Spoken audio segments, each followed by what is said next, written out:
Од уставни измени предвидени во Преспанскиот договор до исполнување на барањата на албанската опозиција, протнати низ отворањето на уставот, додека Дуи мудро молчи.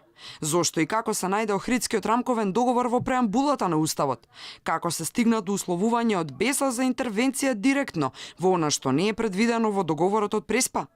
Иако експерти предупредуваат дека токму ова ќе се случи, односно отворањето на уставот ќе биде одлична прилика за албанскиот блок да ги протне своите барања, премиерот беше категоричен дека нема.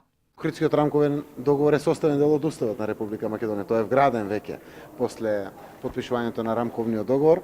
Сакам да испратам порака дека инклузивноста на процесот е важна, но при тоа не смееме да со своите амбиции го застанеме целиот процес. И така почна, со една нацрт верзија на амандманите во октомври, согласно Преспанскиот договор, ама доби друга линија уште низ собраниските комисии што следеа.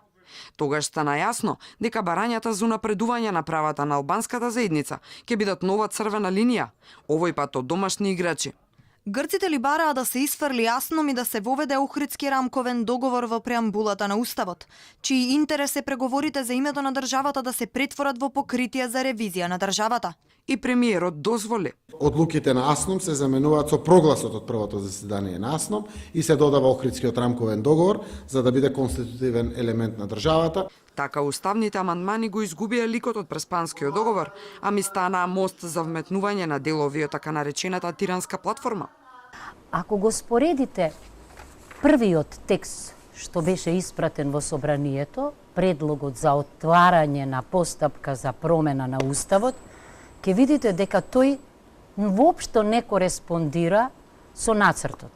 Значи, во меѓувреме на улица, во канцеларија, не знам каде, некој, како Јован Безземја, си ја зеде и законодавната надлежност и премиерската функција и договараше амандмани.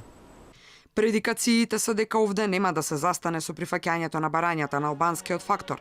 Во иднина се очекува да се чисти и химната од иредентизам според грците, а во интерес на албанската државотворност, за која боксува албанската политичка заедница.